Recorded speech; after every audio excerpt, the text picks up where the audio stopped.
I understand that, like, it's almost inhumane that I'm thinking of new things to say on stage during a genocide for sound bites. It's beyond words now. Like, we always used to say, obviously, they're being bombed from the skies with nowhere to go. But it's beyond that now. They've been being starved for a few months on end. And not only that, the areas that they have set up to collect aid and food have turned into killing fields, and they're killing hundreds a day trying to collect food. It's beyond words. But again, we played in Plymouth last night to 750 people, and we did the same thing. So it doesn't matter how big or small our audience is, Kneecap will always use the platform to talk about this. We played in front of 30-odd thousand in Glastonbury and said it, and then played 750 people in Plymouth, and now 45,000 in Finsbury Park, and the message is always the same. Free, free! Palestine!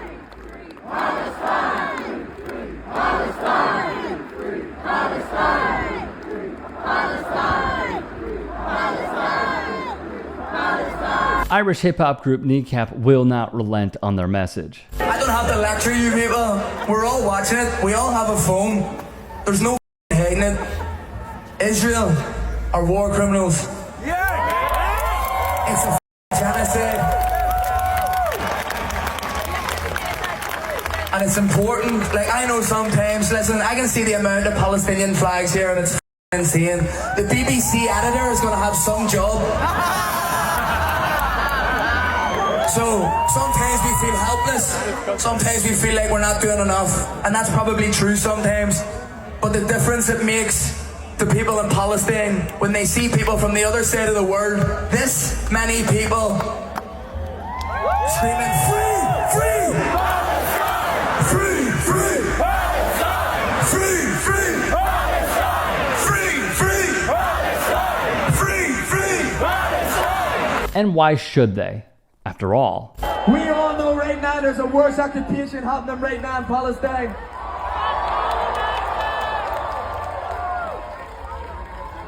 The Irish, not so long ago, were persecuted at the hands of the Brits. But we were never bombed from the skies with nowhere to go. The Palestinians have nowhere to go. It's their home, and they're bombing them from the skies. If you're not calling it a genocide, what the are you calling it? Free, free, free, free, Palestine, free, free, Palestine, free, free, Palestine, free, free, Palestine. So we have to use whatever platform we have to talk about this stuff. I don't want to be lecturing people. Believe me, I'd love to not have to get political, but nothing is changing. And don't get it twisted, the American government could stop this tomorrow morning.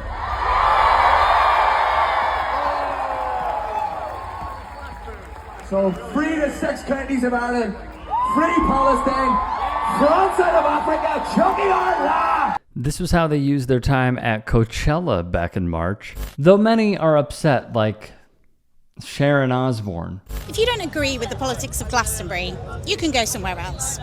Those aren't my words. It's what the founder of the festival, Sir Michael Eavis, has said. It's no secret Glastonbury has a long history of political activism. Throughout the 80s, it was also known as a C&D festival because of its partnership with the nuclear disarmament campaign. But this year could be one of the most heated yet. Everywhere around me, you can see political statements. This Tesla was crushed by a tank. It takes aim at big tech and its growing influence.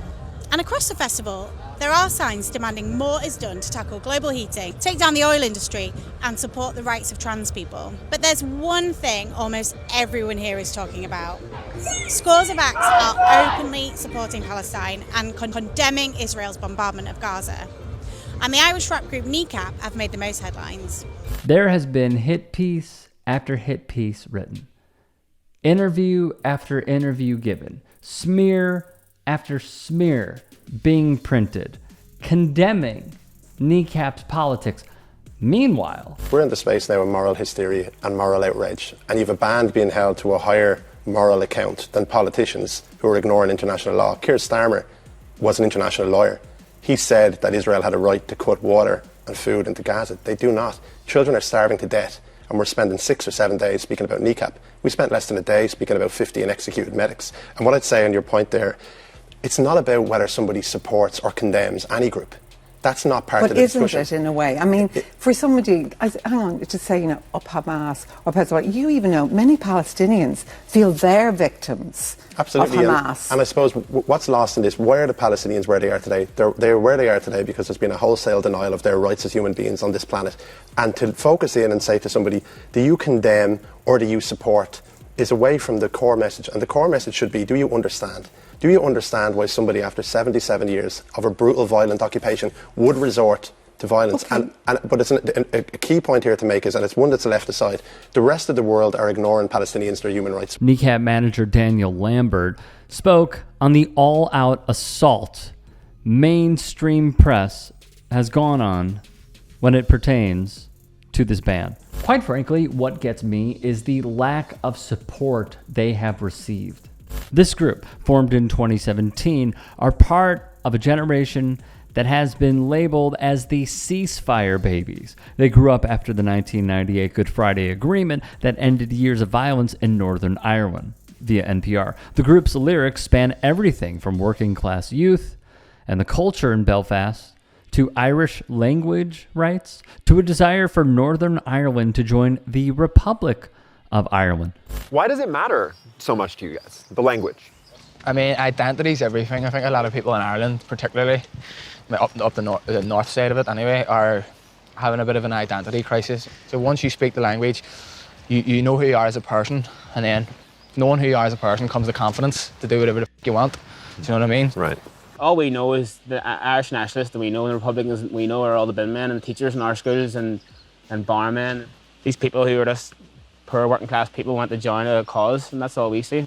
That's why music and culture and language is so important to these people. Northern Ireland is a place where you can choose whether to be an Irish citizen or a British citizen. Yeah. Or both. Yeah. You make that decision. Mm-hmm. And you guys, I assume, have Irish passports? Mm-hmm. Yeah. Do any of you have British passports? Behave. You mad?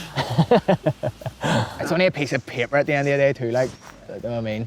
If I had a British passport now, it doesn't make me any less Irish. But the thing, I think to have the British passport is to legitimise, essentially, the 800 years of colonialism here. It's an illegitimate state. It is quite impossible to not be political considering their roots. For example, C-E-A-R-T-A or C-E-R-T-A, and a banger, let's be clear, a banger of a song means rights in Irish. One member of Kneecap spray painted the word during a protest over the Irish Language Act, a law that proposed giving the Irish language equal status to English in Northern Ireland. Even the name of their group is political, as The Guardian wrote, a cheeky reference to paramilitary punishment. Writes Miranda Sawyer for The Guardian, their songs have been banned by RTE for their copious and celebratory drug references and for calling the PSNI the RUC, the Pre-Peace Police Force. They've been escorted from their own concert by security for chanting revolutionary slogans. They've got a song called Get Your Brits Out about a hypothetical wild night out with the DUP's Arlene Foster, Jeffrey Donaldson, and Christopher Stalford. Christie in the song. Another song is about Mo Chara having sex with a Protestant. One of the lines is, you can call me King Billy if you want. And a skit about the IRA coming down hard on drug takers. Their post-Good Friday Agreement bad boys taking out every old authority figure without fear. Quote, we don't discriminate who we piss off, close quote. Hey, I appreciate you watching. Now if you can, please do become a channel member by going to youtube.com/TYTsports and clicking the join button. If that's too much for you, you can just go to tyt.com/join to become a member. It helps all of us out here at the Young Turks and keeps our network afloat. In addition, you could follow me on my socials on Twitter, Instagram, and TikTok. Appreciate the love. Have a great day.